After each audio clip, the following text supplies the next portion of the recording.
സ്നേഹം, ദിവ്യസ്നേഹം, സ്നേഹം, ദിവ്യസ്നേഹം. ഹല്ലേലൂയ! ദൈവത്തിന് സ്തോത്രം. നമ്മുടെ കർത്താവായ യേശുക്രിസ്തുവിൻ്റെ നാമത്തിൽ നിങ്ങൾക്ക് വന്ദനം. സുഖമായിരിക്കുന്നു. വീണ്ടും ഒരിക്കൽ കൂടി കർത്താവിൻ്റെ സന്നിധിയിൽ അവൻ്റെ വചനം ധ്യാനിക്കുവാനും അതുപോലെ തന്നെ അവൻ്റെ സന്നിധിയിൽ വന്നിട്ട് പ്രാർത്ഥിക്കുവാനും കർത്താവിൻ്റെ കൃപയിൽ ആശ്രയം വെച്ച് വിശ്വാസത്തിൽ മുൻപോട്ട് പോകുന്നതിനും വേണ്ടി ദൈവം തന്ന നല്ല അവസരത്തെ ഓർത്ത് കർത്താവിനെ സ്തുതിക്കുന്നു. ചേർന്ന് വന്നുകൊണ്ട് വചനം ശ്രവിക്കുക. തീർച്ചയായും ദൈവീയ അനുഗ്രഹങ്ങൾ പ്രാപിക്കാൻ കഴിയും. സ്നേഹം, ദിവ്യസ്നേഹം, സ്നേഹം, ദിവ്യസ്നേഹം.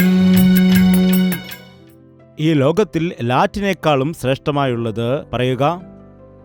എന്താണ്? കുടുംബം. കുടുംബം എന്നത് ദൈവം ഏർപ്പെടുത്തിയതാണ്. ആദിയിൽ ദൈവം സകലത്തെയും സൃഷ്ടിച്ചുണ്ടാക്കി. നിങ്ങൾ ഉൽപ്പത്തി 1-ാം അധ്യായം വായിച്ചാൽ ആകാശത്തെയും ഭൂമിയെയും ജലജീവികളെയും ജന്തുക്കളെയും പക്ഷികളെയും സൂര്യനെയും ചന്ദ്രനെയും നക്ഷത്രങ്ങളെയും അങ്ങനെ സകലതും മനുഷ്യന് ആവശ്യമായ സകലതും സൃഷ്ടിച്ച് അത് നല്ലതാണ് നല്ലതാണ് നല്ലതാണ് എന്ന് കണ്ട് എല്ലാ ഒരുക്കങ്ങളും നടത്തിയതിന് ശേഷമാണ് മനുഷ്യനെ സൃഷ്ടിച്ചത്. നിലത്തെ പൊടിയെടുത്ത് മനുഷ്യനെ സൃഷ്ടിച്ച് അവൻ്റെ മൂക്കിൽ ജീവന്റെ ശ്വാസം ഊതിയ സമയത്ത് അവൻ ജീവനുള്ള ദേഹിയായിട്ട് തീർന്നു. മനുഷ്യൻ ഏകനായിരിക്കുന്നത് നന്നല്ല എന്ന് കണ്ട് തക്കതായ തുണയായിരിക്കേണ്ടതിന് ദൈവം ഹൗവായെ സൃഷ്ടിച്ചു. ആദാമും ഹൗവായും കുടുംബമായിട്ട് ദൈവത്താൽ ഒരുക്കപ്പെടുവാനിടയായി. അവർ ഭൂമിയിൽ ദൈവത്താൽ അനുഗ്രഹിക്കപ്പെട്ട് അവർ ഭൂമിയിൽ വാഴുവാൻ അവൻ ആഗ്രഹിച്ചു.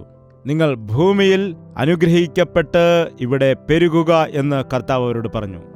കുടുംബ വ്യവസ്ഥ എന്നത് മനുഷ്യ നിർമ്മിതം അല്ല, മറിച്ച് ദൈവം നിർമ്മിച്ച് ആക്കിയത് ആണ്. അതുകൊണ്ട് പിശാചി ഇക്കാലത്ത് കുടുംബങ്ങളെ ചിതറിക്കുവാൻ വേണ്ടിയാണ് സകല പ്രയത്നവും ചെയ്യുന്നത്. ഇപ്പോൾ തന്നെ അനേകം കുടുംബങ്ങളെ ഛിന്നഭിന്നമാക്കിയിട്ടുണ്ട്.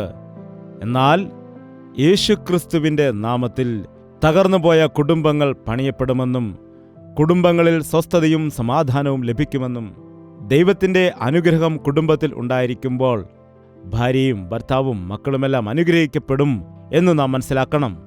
അപ്പോൾ ഈ ദിവസം ശലോമോൻ എഴുതിയതായ ഒരു സങ്കീർത്തനം ധ്യാനിക്കുവാൻ പോവുകയാണ്. സങ്കീർത്തനം 127. യഹോവ വീട് പണിയാതിരുന്നാൽ പണിയുന്നവർ വൃഥ അധ്വാനിക്കുന്നു. യഹോവ പട്ടണം കാക്കാതിരുന്നാൽ കാവൽക്കാരൻ വൃഥ ജാഗരിക്കുന്നു. നിങ്ങൾ അധികാലത്ത് എഴുന്നേൽക്കുന്നതും നന്നാ താമസിച്ച് കിടക്കാൻ പോകുന്നതും കഠിനപ്രയത്നം ചെയ്തുപജീവിക്കുന്നതും വൃഥമത്രേ. തന്റെ പ്രിയനോ അവൻ അതുറക്കത്തിൽ കൊടുക്കുന്നു. മക്കൾ യഹോവ നൽകുന്ന അവകാശവും ഉദരഫലം അവൻ തരുന്ന പ്രതിഫലവും തന്നെ. വീരന്റെ കയ്യിലെ അസ്ത്രങ്ങൾ എങ്ങനെയോ അങ്ങനെയാവുന്നു യൗവനത്തിലെ മക്കൾ. അവയെക്കൊണ്ട് തന്റെ ആവനാഴി നിറച്ചിരിക്കുന്ന പുരുഷൻ ഭാഗ്യവാൻ. നഗരവാതിക്കൽ വെച്ച് ശത്രുക്കളോട് സംസാരിക്കുമ്പോൾ അങ്ങനെയുള്ളവർ ലജ്ജിച്ചു പോകയില്ല. ഈ സങ്കീർത്തനം എഴുതിയത് ശലോമോനാണ്. ഈ ശലോമോൻ ആരാണ്? ദാവീദ് മഹാരാജാവിൻ്റെ മകനായിരുന്നു. തൻ്റെ ജീവിതത്തിൽ ഒരുപാട് ജ്ഞാനം ദൈവത്തിൽ നിന്ന് പ്രാപിച്ചെടുത്ത പേരും പ്രശസ്തിയുമെല്ലാം നേടിയ ശേഷം കുടുംബത്തെക്കുറിച്ചുള്ളതായ വിലയെക്കുറിച്ച് അദ്ദേഹം ഇവിടെ എഴുതുകയാണ്. ശലോമോൻ തൻ്റെ അനുഭവത്തിൽ നിന്നാണ് ഈ സങ്കീർത്തനം എഴുതുന്നത്. അദ്ദേഹം വലിയ ഒരു കൊട്ടാരം പണിയുവാൻ ഇടയായി. അനേകം സ്ത്രീകളെ വിവാഹം കഴിക്കുവാനിടയായി. അനേക രീതിയിൽ സമൃദ്ധി നേടുവാനിടയായി. എന്നാൽ ഇവയെല്ലാം തന്നെ വ്യർത്ഥമാണ് എന്ന വിഷയം അദ്ദേഹം മനസ്സിലാക്കി. അതുകൊണ്ട് സഭാപ്രസംഗി വായിക്കുമ്പോൾ മനസ്സിലാക്കാൻ കഴിയും, ഒരുവൻ ഈ ഭൂമിയിൽ ചെയ്യുന്നതെല്ലാം വെറും മായയാണ് എന്നുള്ളത്. കണ്ണുകൾ ആശിച്ചതെല്ലാം കണ്ടതിന് ശേഷം, ഹൃദയം ആഗ്രഹിച്ചതെല്ലാം നേടിയെടുത്തതിന് ശേഷം തനിക്ക് മനസ്സിലാക്കാൻ കഴിഞ്ഞു സകലതും മായയാണ് മായയാണ് എന്ന്. അദ്ദേഹം പറയുകയാണ്, മനുഷ്യന്റെ അധ്വാന ഫലത്താൽ നേടിയെടുക്കുന്നതെല്ലാം മായയാകുന്നു. ദൈവം അനുഗ്രഹിക്കുകയാണെങ്കിൽ അതാകുന്നു യഥാർത്ഥമായ സമ്പത്തെന്നും അതിലാണ് യഥാർത്ഥമായ സന്തോഷവും സംതൃപ്തിയും ഉള്ളതെന്നും അദ്ദേഹം പറയുന്നു. തന്റെ അനുഭവത്തിൽ നിന്നാണ് ഇവയെല്ലാം എഴുതുന്നത്. യഹോവ വീട് പണിയാതിരുന്നാൽ പണിയുന്നവർ വൃഥ അധ്വാനിക്കുന്നു. ഇവിടെ വീടെന്ന് പറയുമ്പോൾ ഇഷ്ടിക കൊണ്ട് പണിത വീടെന്നാണ് നാം ഓർക്കുന്നത്. എന്നാൽ ഇംഗ്ലീഷിൽ ഇതിന് 2 അർത്ഥങ്ങളുണ്ട്. House and home. ഹൗസ് എന്ന് പറഞ്ഞാൽ ഒരു കെട്ടിടം, ഒരു ബിൽഡിങ്. എന്നാൽ ഗൃഹമെന്ന് പറയുമ്പോൾ ആ വീട്ടിലുള്ള ഭാര്യയും ഭർത്താവും കുട്ടികളും ചേരുന്നതാണ് ആ കുടുംബം, ആ ഗൃഹം. അനേകം ആളുകൾക്ക് വീടുകളുണ്ട്, എന്നാൽ കുടുംബം ഇല്ല. അനേകം ആളുകൾക്ക് നല്ല പ്രൗഢിയിലുള്ള ആഡംബരങ്ങൾ നിറഞ്ഞതായ മനോഹരമായ വീടുകളുണ്ട്, കെട്ടിടങ്ങൾ ഉണ്ട്, ഒന്നിൽ കൂടുതൽ ഭവനങ്ങൾ ഉണ്ട്. എന്നാൽ ആ വീട്ടിൽ ഭാര്യയും ഭർത്താവും ചേർന്ന് ജീവിക്കുന്ന അനുഭവം, മക്കളുമായി ചേർന്ന് സന്തോഷത്തോടെ ജീവിക്കുന്ന അനുഭവം, സന്തോഷത്തോടെ എല്ലാവരും ചേർന്ന് ആഹാരം കഴിച്ച് കർത്താവിനെ സ്തുതിച്ച് ആരാധിച്ച് അനുഗ്രഹത്തോടെ പോകുന്ന അനുഭവം ഇല്ല. നിങ്ങളുടെ കുടുംബം എങ്ങനെയാണ്? ഛിന്ന ഭിന്നമായ അവസ്ഥയിൽ ആണോ? അവരവരുടെ കാര്യം നോക്കി നിൽക്കുന്ന അവസ്ഥയാണോ? ഈ കാലത്ത് ഭാര്യയും ഭർത്താവും ജോലി ചെയ്യുന്നതുകൊണ്ട് അവരവരുടെ ഇഷ്ടങ്ങളും ആഗ്രഹങ്ങളും തീരുമാനങ്ങളും സ്വന്തമായ കാര്യങ്ങൾ ചെയ്തെടുക്കുകയാണ് ചെയ്യുന്നത്. തന്മൂലം അങ്ങനെയുള്ള കുടുംബങ്ങളിൽ ജനിക്കുന്ന മക്കൾ അവർക്ക് വാത്സല്യവും കരുതലും ഒന്നും തന്നെ ലഭിക്കാതെയിരിക്കുന്നു. അവർ കൂട്ടുകാരുമായിട്ട് ചേർന്ന് ഇഷ്ടമുള്ള രീതിയിൽ ജീവിക്കുകയും അതുപോലെ ജീവിതത്തിൽ വഴിതെറ്റിപ്പോവുകയും ചീത്തയായ മാർഗങ്ങളിൽ കൂടെ സഞ്ചരിക്കുകയും ചെയ്യുന്നത് നാം കാണുന്നുണ്ട്. ഗൃഹമെന്നത് മാതാപിതാക്കൾ ചേർന്ന് കുട്ടികളുമായിട്ട് ചേർന്ന് സന്തോഷിക്കുകയും സംതൃപ്തിയോടെ ദൈവത്തെ ആരാധിച്ച് മഹത്വപ്പെടുത്തി സ്തുതിച്ച് പോകുന്നതായ സ്ഥലമാണ്. ശലോമോൻ അനേകം സ്ത്രീകളെ വിവാഹം ചെയ്യുവാനിടയായി. മഹാരാജാവായിരിക്കുന്നതുകൊണ്ട് ഒരുപാട് വീടുകളും അദ്ദേഹം കെട്ടിയിരിക്കാം, പല പല ഗൃഹങ്ങളിൽ മാറി താമസിച്ചിരുന്നിരിക്കാം. എന്നാൽ സമാധാനമില്ലാത്ത വ്യക്തിയായിരിക്കുകയാണ്. നിങ്ങളുടെ ഭവനം എത്ര വലുതാണെന്നോ നിങ്ങൾക്ക് മൊത്തം എത്ര വീടുകളുണ്ടോ എന്നതൊന്നുമല്ല പ്രധാനം. നിങ്ങൾക്കുള്ള ഭവനത്തിൽ നിങ്ങൾക്ക് സന്തോഷത്തോടെ സമാധാനത്തോടെ ജീവിക്കുവാൻ കഴിയുന്നുണ്ടോ? ഒരു പക്ഷിയാണെങ്കിലും വൈകുന്നേരമാകുമ്പോൾ അത് അതിൻ്റെ കൂട്ടിലേക്ക് പോകും. നീ നിന്റെ ജോലി കഴിഞ്ഞിട്ട് വീട്ടിലേക്ക്, അല്ലെങ്കിൽ നിന്റെ മക്കൾ സ്കൂൾ കഴിഞ്ഞിട്ട് കോളേജ് കഴിഞ്ഞിട്ട് ഓടി വീട്ടിലേക്ക് പോകുന്ന അനുഭവമാണോ ഉള്ളത്? വീട്ടിലുള്ള ആഹാരമാണോ അവർ കഴിക്കുന്നത്? വീട്ടിൽ ഒരുമിച്ച് സന്തോഷിച്ച് ആനന്ദിക്കുന്നുണ്ടോ? കുടുംബത്തിൽ ഒരുമിച്ചിരുന്ന് ദൈവത്തെ ആരാധിക്കുകയും കർത്താവിനോട് പ്രാർത്ഥിക്കുകയും ചെയ്യുന്നുണ്ടോ? യഹോവ വീട് പണിയാതെ ഇരുന്നാൽ പണിയുന്നവർ വൃഥാ അധ്വാനിക്കുന്നു. നിങ്ങൾ എത്ര വലിയ വീട് പണിതാലും എത്രമാത്രം ആഡംബരങ്ങൾ ചെയ്താലും യേശുക്രിസ്തുവിന് നിന്റെ ഗൃഹത്തിൽ സ്ഥാനമില്ല എങ്കിൽ, നിങ്ങളെല്ലാം ചേർന്ന് സന്തോഷത്തോടെ സമാധാനത്തോടെ ജീവിക്കുന്നില്ല എങ്കിൽ നിങ്ങളുടെ ജീവിതം വ്യർത്ഥമല്ലേ? അടുത്തതെന്താണ് വായിക്കുന്നത്? യഹോവ പട്ടണം കാക്കാതിരുന്നാൽ കാവൽക്കാർ വൃഥാ ജാഗരിക്കുന്നു. നമ്മുടെ കർത്താവ് പണിയുകയും കാക്കുകയും ചെയ്യുന്നവനാണ്. നമ്മുടെ ജീവിതത്തിൽ പലപ്പോഴും നാം ഒരുപാട് സമ്പാദിക്കുകയും എന്തൊക്കെയോ കാട്ടിക്കൂട്ടുകയും ചെയ്യും. എന്നാൽ അവസാനം അവയെല്ലാം നമുക്ക് നഷ്ടമാവുകയും ചെയ്യാറുണ്ട്. പല തടസ്സങ്ങൾ വരുന്നതുകൊണ്ട്, പലവിധമായ എതിർപ്പുകൾ ഉണ്ടാകുന്നതുകൊണ്ട് നമ്മൾ ഒരു വർഷം മുഴുവനും സമ്പാദിച്ചു കൂട്ടിയതൊക്കെയും പലപ്പോഴും ഒരു ക്ഷണം കൊണ്ട്, ഒരു ദിവസം കൊണ്ട് നഷ്ടപ്പെട്ടു പോകുന്നതായ അനുഭവം ഉണ്ടാകാറുണ്ട്. കാരണം ദൈവത്തിൻ്റെ അനുഗ്രഹം ഇല്ലാത്തതുകൊണ്ടാണ്. യഹോവ പട്ടണം കാക്കുന്നില്ല എങ്കിൽ കാവൽക്കാർ വെറുതെ ജാഗരിക്കുന്നു. അതുകൊണ്ട് ദൈവത്തിൻ്റെ സംരക്ഷണം നാം അന്വേഷിക്കണം. നീതിമാന്മാരുടെ ചുറ്റും യഹോവയുടെ ദൂതന്മാർ കാവലായുണ്ട് എന്ന് ദൈവത്തിൻ്റെ വചനം പറയുന്നു. ദൈവത്തിൻ്റെ ദൂതഗണം നമുക്ക് കാവലായി വന്ന് ദുരാത്മാവിൽ നിന്ന്, ദുഷ്ടനിൽ നിന്ന് നമ്മെ സംരക്ഷിക്കുന്നു. അതാണ് വചനം പറയുന്നത്. യേശുക്രിസ്തുവിനെ നമ്മുടെ ഭവനത്തിലേക്ക് നാം ക്ഷണിക്കുമ്പോൾ ദൈവസാന്നിധ്യം നാം അനുഭവിച്ചറിയുന്നതുകൊണ്ട് ദുരാത്മാക്കളുടെ പ്രവൃത്തികൾ നമ്മുടെ ഭവനത്തിൽ നടക്കില്ല. നിങ്ങളുടെ ഭവനത്തിൽ സന്തോഷമുണ്ടോ? സമാധാനമുണ്ടോ? കർത്താവിന് ഇടമുണ്ടോ? പ്രാർത്ഥനകൾ നടക്കുന്നുണ്ടോ? പാട്ടുകൾ പാടി കർത്താവിനെ ആരാധിക്കുന്ന അനുഭവമുണ്ടോ? അതോ നിങ്ങളുടെ ഭവനത്തിൽ എപ്പോഴും കലഹവും വഴക്കും ബഹളവും കുറ്റപ്പെടുത്തലും പരാതി പറച്ചിലും പിറുപിറുപ്പും ഒക്കെയാണോ ഉള്ളത്? നിങ്ങളുടെ ഭവനത്തിൽ യേശു ഇല്ല എങ്കിൽ ഈ ദിവസം തന്നെ നിങ്ങളുടെ ഗൃഹത്തിലേക്ക് യേശുവിനെ ക്ഷണിക്കുക. അപ്പോൾ നമുക്ക് സംരക്ഷണം ലഭിക്കും. നമ്മളുടെ ഗൃഹത്തിന് കർത്താവിന്റെ സംരക്ഷണം ആവശ്യമാണ്. നിങ്ങൾ അധികാലത്ത് എഴുന്നേൽക്കുന്നതും നന്നാ താമസിച്ച് കിടക്കാൻ പോകുന്നതും കഠിനപ്രയത്നം ചെയ്ത് ഉപജീവിക്കുന്നതും വൃഥമത്രേ. നോക്കൂ, ചില ആളുകൾ ഈ കാലത്ത് അതിരാവിലെ തന്നെ എഴുന്നേൽക്കും. പ്രാർത്ഥിക്കുന്നതിന് വേണ്ടിയാണോ? അല്ല, അവരുടെ പണി ചെയ്യുന്നതിന് വേണ്ടി. അവർ അർദ്ധരാത്രി വരെ വിശ്രമമില്ലാതെ ജോലി ചെയ്യുന്നു. എത്രയോ ആളുകളുണ്ട് ഈ കാലത്ത്. ഉറക്കമില്ലാത്ത ആളുകൾ, ഡേ ഷിഫ്റ്റ്, നൈറ്റ് ഷിഫ്റ്റ് എന്നൊക്കെ പറഞ്ഞ്. ഭാര്യയ്ക്ക് നൈറ്റ് ഷിഫ്റ്റ് ആണെങ്കിൽ ഭർത്താവിന് ഡേ ഷിഫ്റ്റ് ആയിരിക്കും. ഒരാൾ ഭവനത്തിലുണ്ടെങ്കിൽ ഒരാൾ കാണില്ല. വീട്ടിലെ കാര്യങ്ങൾ നന്നായിട്ട് നോക്കാൻ കഴിയാതെ രാത്രിയും പകലും കഷ്ടപ്പെടുകയാണ്. ഓരോരുത്തരും അവരവരുടെ ജോലിക്ക് വേണ്ടി ഓടുകയാണ്. രാവും പകലും അവർ കഷ്ടപ്പെടുകയാണ്. എന്നാൽ അവർ എന്താണ് നേടിയെടുത്തത്? അവർ കഷ്ടപ്പെട്ട് സമ്പാദിച്ചു വെക്കുന്നത് ആർക്കു വേണ്ടിയാണ്? നിങ്ങൾ എന്തെല്ലാം സമ്പാദിച്ചാലും അനുഭവിക്കുന്നില്ല എങ്കിൽ അതുകൊണ്ട് പ്രയോജനമെന്താണ്? എന്ത് ഗുണമാണുള്ളത്? നല്ല ആഹാരം ഉണ്ടാക്കി വെച്ചിട്ട് കഴിക്കുവാൻ കഴിഞ്ഞില്ലെങ്കിൽ എന്താണ് ഗുണമുള്ളത്? നല്ല വസ്ത്രങ്ങൾ വാങ്ങിവെച്ചിട്ട് അത് ധരിക്കാൻ കഴിഞ്ഞില്ലെങ്കിൽ എന്തെങ്കിലും പ്രയോജനമുണ്ടോ? കഷ്ടപ്പെട്ട് സമ്പാദിച്ചതിന് ശേഷം സമാധാനത്തോടെ സന്തോഷത്തോടെ ഭാര്യയും മക്കളുമായിട്ട് അത് അനുഭവിക്കുവാനും കഴിയുന്നില്ലെങ്കിൽ അതുകൊണ്ട് എന്താണ് പ്രയോജനമുള്ളത്? നോക്കുക, കഷ്ടപ്പെടുന്നുണ്ട്. വയറ് നിറയ്ക്കുന്നതിന് വേണ്ടി കഷ്ടപ്പെടുന്നുണ്ട്. ആഡംബരങ്ങൾക്ക് വേണ്ടി കഷ്ടപ്പെടുന്നു.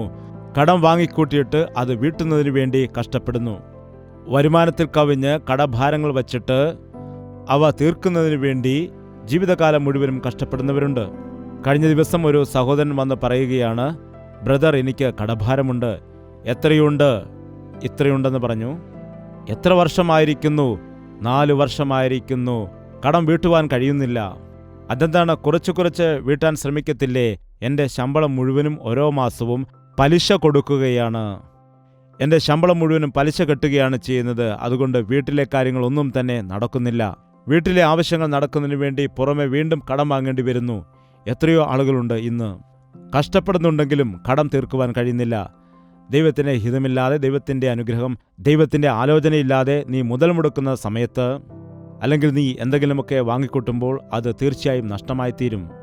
നീ പിന്നീട് എത്രമാത്രം കഷ്ടപ്പെട്ടാലും രാവും പകലും നിന്റെ ജീവിതകാലം മുഴുവനും നീ കഷ്ടത അനുഭവിച്ചാലും ദൈവത്തിൻ്റെ അനുഗ്രഹം നിന്നിൽ ഇല്ല എങ്കിൽ അത് വ്യർത്ഥമാണ്. ഈ വിഷയം ഇപ്പോൾ നമ്മൾ മനസ്സിലാക്കണം. ദൈവത്തിൻ്റെ അനുഗ്രഹമുണ്ടെങ്കിൽ അത് അല്പം മതി.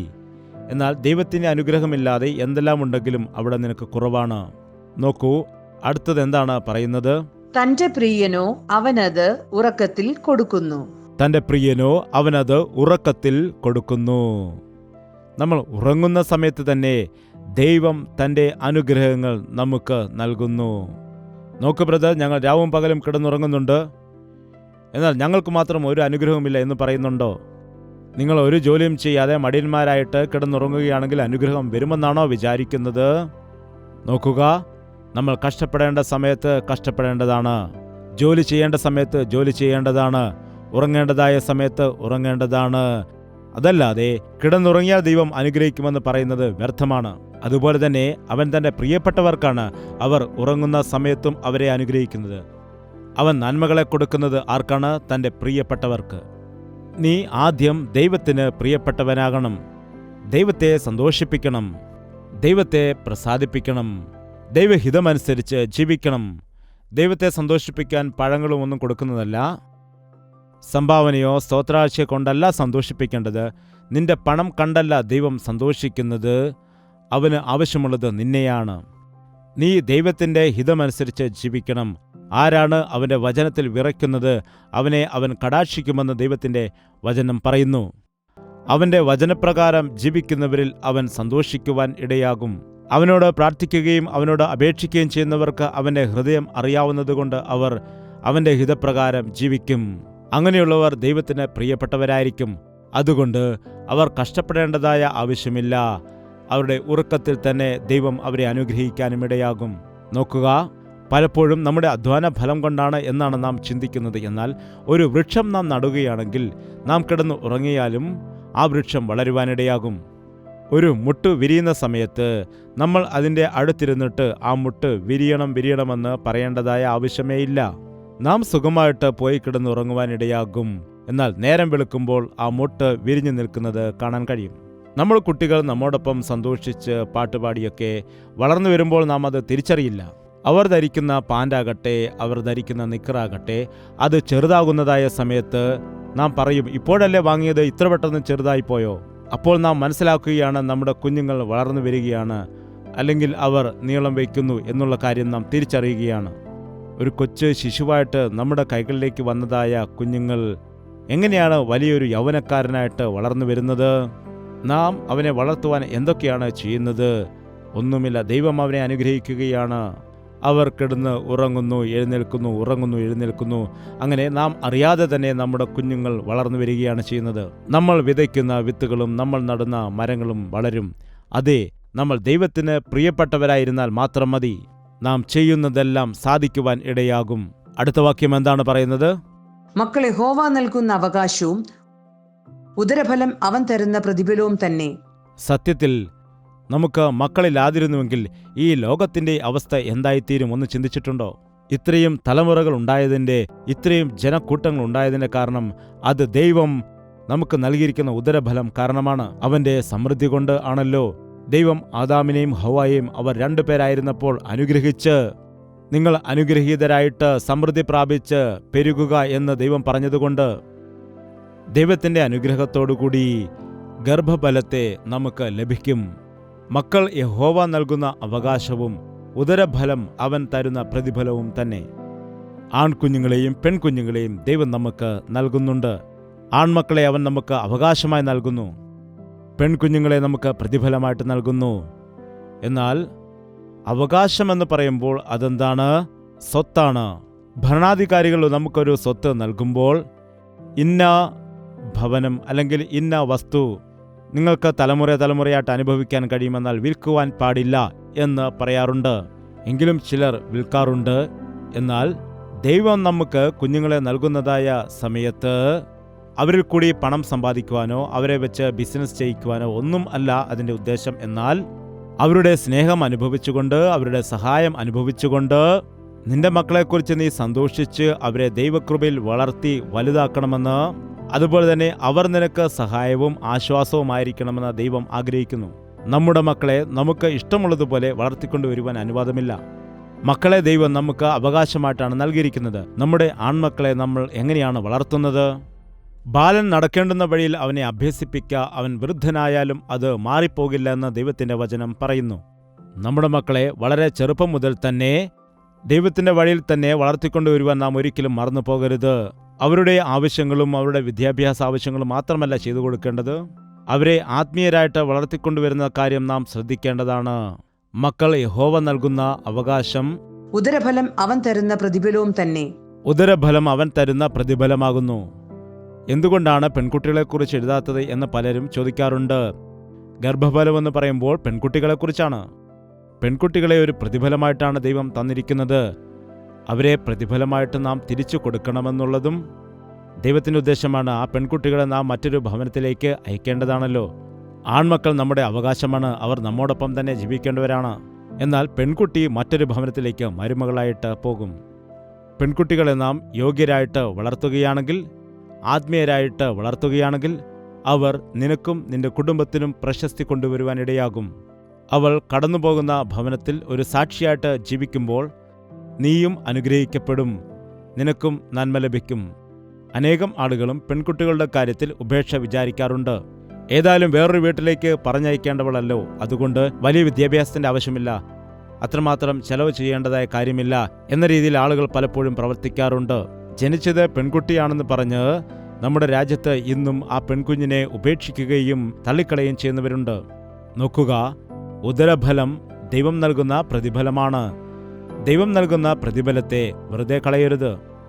ദൈവം നൽകുന്ന പ്രതിഫലത്തെ നശിപ്പിക്കരുത്. ദൈവം നൽകുന്ന പ്രതിഫലമനുസരിച്ച് ദൈവത്തെ സ്തുതിക്കുക. ദൈവം നൽകുന്ന പ്രതിഫലത്തെ ദൈവത്തിനു വേണ്ടി തന്നെ വളർത്തുക. ദൈവം നൽകുന്നത് ആൺകുട്ടിയാണെങ്കിലും പെൺകുട്ടിയാണെങ്കിലും സന്തോഷിക്കുക. കുഞ്ഞുങ്ങൾ നമ്മുടെ ഹൃദയത്തിന് എത്രത്തോളം സന്തോഷം നൽകാനിടയാകും, എത്രത്തോളം ആശ്വാസം നൽകാനിടയാകും. നിനക്ക് വ്യസനമുണ്ടെങ്കിൽ, ദുഃഖവും ഭാരമുണ്ടെങ്കിൽ ഒരു കൊച്ചുകുട്ടിയോടൊപ്പം കുറച്ചുനേരം സമയം ചെലവഴിച്ചാൽ എത്രത്തോളം ആശ്വാസം ലഭിക്കുമെന്നറിയാമോ? മക്കൾ ദൈവം നൽകുന്നതായ അനുഗ്രഹമാണ്. അനേകം ആളുകൾ തങ്ങൾക്ക് ഉദരഫലമില്ല എന്ന് പറഞ്ഞ് സങ്കടപ്പെടാറുണ്ട്. നോക്കുക, ഉദരഫലം വേണമെങ്കിൽ കർത്താവിനോട് ചോദിക്കുക. അതിനു പകരം നിന്റെ ഭാര്യയെയോ നിന്റെ ഭർത്താവിനെയോ കുറ്റം പറഞ്ഞിട്ട് കാര്യമില്ല. നിങ്ങൾ അതിനുവേണ്ടി ഒരുമിച്ച് പ്രാർത്ഥിച്ചാൽ കർത്താവ് തീർച്ചയായിട്ടും ഉത്തരം നൽകും. എത്രയോ ആളുകൾ 10 വർഷമായിട്ട് 12 വർഷമായിട്ട് കുഞ്ഞുങ്ങളില്ലാത്ത ആളുകൾ പോലും ദൈവസന്നിധിയിൽ വിശ്വാസത്തോടെ മുഴങ്കാൽ മടക്കി പ്രാർത്ഥിച്ച സമയത്ത് ദൈവം നല്ല കുഞ്ഞുങ്ങളെ കൊടുത്തതായ എത്രയോ സാക്ഷ്യങ്ങളുണ്ട്. നിങ്ങൾക്കും മക്കളില്ല എങ്കിൽ നിങ്ങൾ ഇന്നു മുതൽ തന്നെ ദൈവത്തോട് പ്രാർത്ഥിക്കുക. നിങ്ങളുടെ വിവരങ്ങൾ ഞങ്ങളെ എഴുതി അറിയിച്ചാൽ ഞങ്ങളും നിങ്ങൾക്ക് വേണ്ടി പ്രാർത്ഥിക്കും.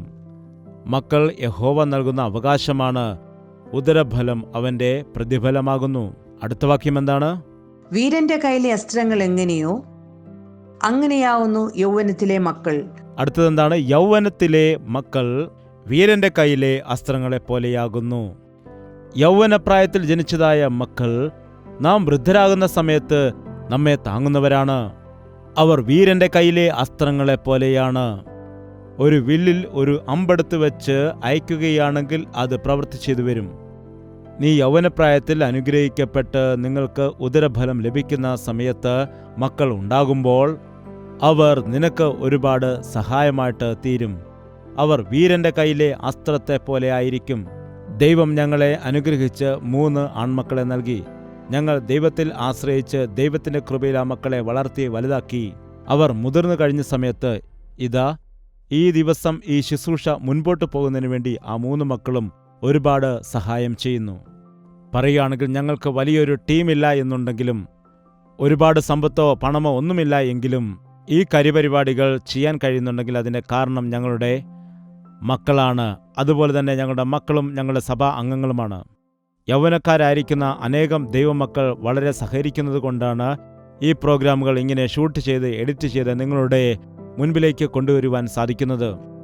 യൗവനത്തിലെ മക്കളെ വീരന്റെ കയ്യിലെ അസ്ത്രത്തെ പോലെ ഉപയോഗിക്കണമല്ലാതെ പിശാചന്റെ കയ്യിൽ ഒരിക്കലും ആയുധമായി തീർക്കരുത്. അനേകം യൗവനക്കാർ പിശാചന്റെ കയ്യിൽ ഞെരിഞ്ഞു പോകുന്ന അവസ്ഥയാണ്. യൗവനക്കാരായിരിക്കുന്ന അനേകം മക്കൾ ഇന്ന് പിശാചിന്റെ കുഴിയിൽ വീണുകിടക്കുകയാണ്. നിങ്ങൾക്ക് മക്കളെ ലഭിച്ചിരിക്കുന്നത് പിശാചിന് ഉപയോഗിക്കുന്നതിന് വേണ്ടിയാണോ, അതോ നിങ്ങൾ നിങ്ങളുടെ മക്കളെ വളർത്തി ദൈവത്തിന് വേണ്ടി ഉപയോഗിക്കുകയാണോ ചെയ്യുന്നത്? ഈ ദിവസം നിങ്ങളുടെ മക്കൾ പിശാചിന്റെ കയ്യിലാകുന്നു എങ്കിൽ മുഴങ്കാൽ മടക്കി ദൈവത്തോട് പ്രാർത്ഥിക്കൂ. നിങ്ങളുടെ കയ്യിൽ വീരന്റെ അസ്ത്രത്തെ പോലെ നിങ്ങളുടെ മക്കളെ മാറ്റിത്തീർക്കുവാൻ ദൈവം ശക്തനാണ്. നിങ്ങളുടെ മക്കളെ ശപിക്കരുത്. നിങ്ങളുടെ മക്കളെ അനുഗ്രഹിക്കുക. നിങ്ങളുടെ മക്കളെ മാറ്റി നിർത്തരുത്. അവരെ ചേർത്തണയ്ക്കുക. അവരെ നിങ്ങൾക്ക് ഉപകാരം ചെയ്യുന്നതിന് വേണ്ടിയാണ് ദൈവം സൃഷ്ടിച്ചത്, അല്ലാതെ നിങ്ങളെ നിന്ദിക്കുന്നതിന് വേണ്ടിയല്ല. അതുകൊണ്ട് ദൈവം എന്താണ് പറയുന്നത്? അവയെക്കൊണ്ട് തന്റെ ആവനാഴി നിറച്ചിരിക്കുന്ന പുരുഷൻ ഭാഗ്യവാൻ. അവയെക്കൊണ്ട് തന്റെ ആവനാഴി നിറച്ചിരിക്കുന്ന പുരുഷൻ ഭാഗ്യവാൻ. മൂർച്ച കൂട്ടിയതായ അസ്ത്രങ്ങളെല്ലാം തന്നെ ആവനാഴിയിൽ സൂക്ഷിച്ചു വയ്ക്കുവാൻ ഇടയാകും. ആവശ്യം വരുമ്പോൾ ആവശ്യമായിരിക്കുന്ന അസ്ത്രം എടുത്തിട്ട് പുലിയെയോ സിംഹത്തെയോ ഒക്കെ വന്യമൃഗങ്ങളെ വേട്ടയാടുവാൻ ഇടയാകും. അതായത് നിന്റെ മക്കൾക്ക് പലവിധമായ താലന്തുകൾ ദൈവം ഓൾറെഡി കൊടുത്തിട്ടുണ്ട്. നിങ്ങളുടെ മക്കൾ കഷ്ടപ്പെട്ട് ജോലി ചെയ്യുന്ന ശീലമുള്ളവരായിരിക്കാം, അല്ലെങ്കിൽ സംഗീത ഉപകരണങ്ങൾ വായിക്കുന്ന താലന്തുണ്ടായിരിക്കാം. നിങ്ങളുടെ മക്കൾക്ക് ദൈവം ഏത് താലന്താണ് കൊടുത്തിരിക്കുന്നത് എന്ന് നിങ്ങൾക്ക് മനസ്സിലാക്കുവാൻ കഴിഞ്ഞാൽ നിങ്ങൾക്ക് ആ താലന്തുകൾ ഉപയോഗിക്കുവാൻ കഴിയും. നിങ്ങളുടെ മക്കളെല്ലാം ഒരുപോലെ തന്നെ ആയിരിക്കില്ലല്ലോ. അവരുടെ എല്ലാവരുടെയും ജീവിതത്തിൽ വ്യത്യസ്തമായ പ്രതിഭകൾ ഉണ്ടായിരിക്കും, വരങ്ങൾ ഉണ്ടായിരിക്കും, താലന്തുകൾ ഉണ്ടായിരിക്കും. അവ നിങ്ങൾ തിരിച്ചറിയുകയാണെങ്കിൽ അവയ്ക്കു വേണ്ടി നിങ്ങളുടെ കുഞ്ഞുങ്ങളെ ഒരുക്കിയാൽ മക്കളിൽ കൂടി നിങ്ങൾക്ക് ലോകത്തിൽ വൻ കാര്യങ്ങൾ ചെയ്യുവാൻ കഴിയും. ദൈവവചനം നോക്കുകയാണെങ്കിൽ, നഗരവാതിക്കൽ വെച്ച് ശത്രുക്കളോട് സംസാരിക്കുമ്പോൾ അങ്ങനെയുള്ളവർ ലജ്ജിച്ചു പോകുകയില്ല. നഗരവാതിൽക്കൽ വെച്ച് ശത്രുക്കളോട് സംസാരിക്കുമ്പോൾ അങ്ങനെയുള്ളവർ ലജ്ജിച്ച് പോകുകയില്ല. ഞാൻ ഒറ്റപ്പെട്ടു പോയിരിക്കുന്നു എന്ന വാക്ക് അനുഗ്രഹിക്കപ്പെട്ട കുടുംബത്തിലായിരിക്കുന്നവർ പറയുകയില്ല. ഭാര്യയും ഭർത്താവും മക്കളോടൊപ്പം ചേർന്ന് അനുഗ്രഹിക്കപ്പെട്ട് അവർ അനുഗ്രഹിക്കപ്പെട്ട ഒരു കൂട്ടമായിട്ട്, ഒരു വലിയ കുടുംബമായിട്ട് മാറും. ദൈവം അതേ രീതിയിൽ തന്നെ നിന്നെയും നിന്റെ കുടുംബത്തെയും നിങ്ങളുടെ സമൂഹത്തിൽ അനുഗ്രഹിക്കപ്പെട്ട ഒരു കുടുംബമായിട്ട് നിർത്തുവാൻ ആഗ്രഹിക്കുന്നു. ദൈവം അനുഗ്രഹിച്ച കുടുംബങ്ങൾ 1000 തലമുറയോളം അനുഗ്രഹിക്കപ്പെട്ടവരാണെന്നും അവന്റെ കോപത്തിനും ശാപത്തിനും ഇടയായവർ അവരുടെ തലമുറകൾ 3-4 തലമുറയിൽ തന്നെ നശിച്ചു പോകുമെന്നും ദൈവത്തിന്റെ വചനം പറയുന്നു. നിങ്ങളുടെ കുടുംബം ദൈവത്താൽ പണിയപ്പെടണമെന്ന് ആഗ്രഹിക്കുന്നുണ്ടോ? ഭാര്യാഭർത്താക്കന്മാരായ നിങ്ങൾ അനുഗ്രഹിക്കപ്പെടണമെന്ന് ആശിക്കുന്നുണ്ടോ? നിങ്ങളുടെ മക്കൾ ദൈവത്തിന്റെ കയ്യിൽ ഉപയോഗിക്കപ്പെടുന്ന ആയുധങ്ങളായി തീരണമെന്ന് ആശിക്കുന്നുണ്ടോ? ഞാനും എൻ്റെ കുടുംബവുമോ ഞങ്ങൾ യഹോവയെ സേവിക്കും. ഞാനും എൻ്റെ കുടുംബവുമോ ഞങ്ങൾ യഹോവയെ സേവിക്കും എന്ന് യോശുവയെ പോലെ പറയുവാൻ കഴിയുമോ? എങ്കിൽ ഈ ദിവസം തന്നെ നിങ്ങളുടെ വീട്ടിൽ ദൈവത്തിന്റെ സംരക്ഷണം ഉണ്ടാകേണ്ടതിന് വീടിന് ചുറ്റും ദൈവത്തിന്റെ ദൂതന്മാരുടെ കാവൽ വരുവാൻ നിങ്ങളെ തന്നെ ദൈവസന്നിധിയിൽ താഴ്ത്തി മുഴങ്കാൽ മടക്കി പ്രാർത്ഥിക്കുക. നിങ്ങളും നിങ്ങളുടെ മക്കളും ചേർന്ന് നിങ്ങളുടെ ഭവനത്തിൽ എല്ലാ ദിവസവും കുടുംബ പ്രാർത്ഥന ചെയ്യുക. നിങ്ങളുടെ മക്കളെ ദൈവത്തിന്റെ വചനം ധ്യാനിച്ച് പഠിപ്പിക്കുക. നിങ്ങളുടെ മക്കൾ വെളിയിൽ പോകുമ്പോൾ പ്രാർത്ഥിച്ച് അവരെ അയക്കുക. അവർ തിരികെ വരുമ്പോൾ സ്നേഹത്തോടെ വാത്സല്യത്തോടു കൂടി തന്നെ പെരുമാറുക. നിങ്ങളുടെ കുഞ്ഞുങ്ങളുടെ ആവശ്യങ്ങളെല്ലാം നടത്തിക്കൊടുക്കുക. ഭാര്യ ഭർത്താക്കന്മാരായ നിങ്ങൾ രണ്ടുപേരും ഐക്യതയോടുകൂടി സ്നേഹത്തോടുകൂടി തന്നെ ജീവിക്കുക. എൻ്റെ ഇഷ്ടം എന്ന് പറയാതെ ദൈവത്തിൻ്റെ ഇഷ്ടം നമുക്ക് ചെയ്യാം എന്ന ഒരു തീരുമാനത്തിലേക്ക് എത്തുക. അപ്പോൾ നിങ്ങളുടെ കുടുംബം പണിയപ്പെടും. അപ്പോൾ നിങ്ങൾ അനുഗ്രഹിക്കപ്പെടും. അപ്പോൾ നിങ്ങൾ തലമുറയായി അനുഗ്രഹിക്കപ്പെട്ട കുടുംബമായിട്ട് മാറും. അപ്പോൾ അങ്ങനെയുള്ള അനുഗ്രഹങ്ങൾ നിങ്ങൾക്ക് ആവശ്യമുണ്ടോ? അങ്ങനെയെങ്കിൽ ഈ സമയത്ത് ഞങ്ങളോടൊപ്പം ചേർന്ന് ദൈവത്തോട് പ്രാർത്ഥിക്കുക. പ്രാർത്ഥന.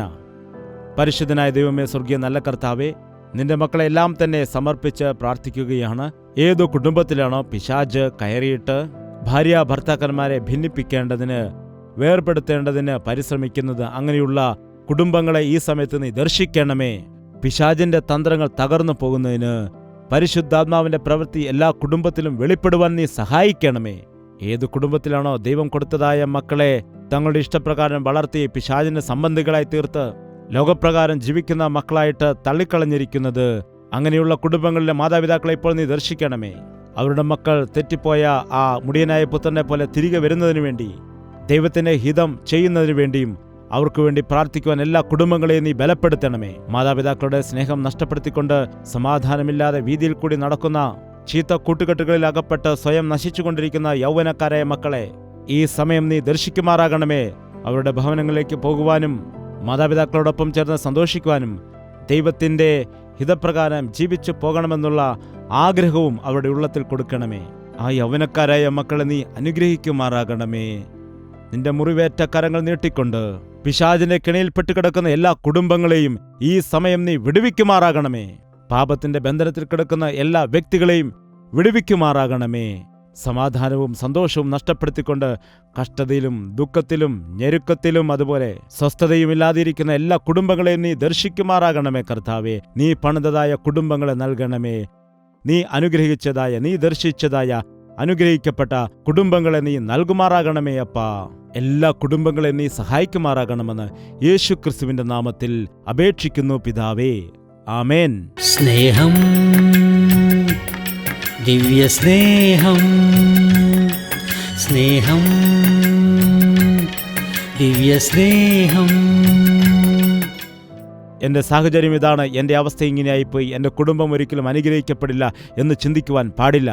തകർന്ന കുടുംബങ്ങളെ കർത്താവ് പണിയും. ഇറങ്ങിപ്പോയവരെ കർത്താവ് തിരികെ കൊണ്ടുവരും. വഴിതെറ്റിയവരെ ദൈവം നേരെയാക്കാനിടയാകും. പ്രയോജനമില്ലാത്തവരെ പ്രയോജനമുള്ളവരാക്കി മാറ്റും. അതാകുന്നു നമ്മുടെ കർത്താവിലുള്ളതായ മഹത്വം. കർത്താവിനോട് നാം പ്രാർത്ഥിച്ചാൽ, അവനോട് അപേക്ഷിച്ചാൽ അവൻ നമുക്ക് വേണ്ടി പ്രവർത്തിക്കും. അതുകൊണ്ട് നിങ്ങളുടെ മക്കളുടെ കാര്യമാകട്ടെ, നിങ്ങളുടെ ഭർത്താവിൻ്റെ കാര്യമാകട്ടെ, ഭാര്യയുടെ കാര്യമാകട്ടെ, നിങ്ങളുടെ കുടുംബ വിഷയമാകട്ടെ, പ്രാർത്ഥന ആഗ്രഹിക്കുന്നുണ്ടെങ്കിൽ നിങ്ങളുടെ വിവരങ്ങൾ വിവരിച്ചുകൊണ്ട് ഞങ്ങൾക്ക് കത്തയക്കുക. കർത്താവിൻ്റെ സന്നിധിയിൽ നിങ്ങൾക്ക് വേണ്ടി പ്രാർത്ഥിക്കുവാൻ, നിങ്ങളുടെ കുടുംബം പണിയപ്പെടുന്നവരെയും കർത്താവിൻ്റെ സന്നിധിയിൽ യാചിക്കുവാനായി ഞങ്ങൾ ഒരുക്കത്തോടെയായിരിക്കുന്നു. കർത്താവിൻ്റെ ഹിതമെങ്കിൽ വീണ്ടും കാണാം. ദൈവം നിങ്ങളെ അനുഗ്രഹിക്കട്ടെ.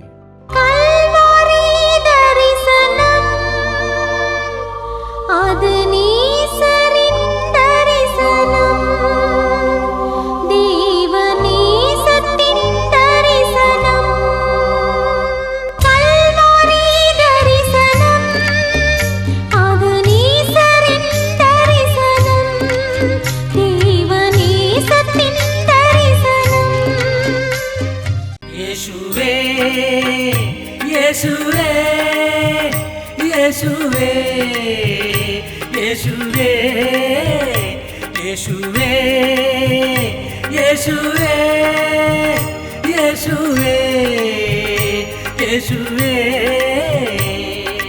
നിന്നെ നിന്നെ എന്നും ഞാൻ സേവിക്കും. നീ മാത്രം രാജാവെന്നും. നിന്നെ നിന്നെ എന്നും ഞാൻ സേവിക്കും. നീ മാത്രം രാജാവെന്നും. യേശുവേ, യേശുവേ, യേശുവേ, യേശുവേ, യേശുവേ, യേശുവേ, യേശുവേ, യേശുവേ, യേശുവേ, യേശുവേ, യേശുവേ, യേശുവേ, യേശുവേ, യേശുവേ.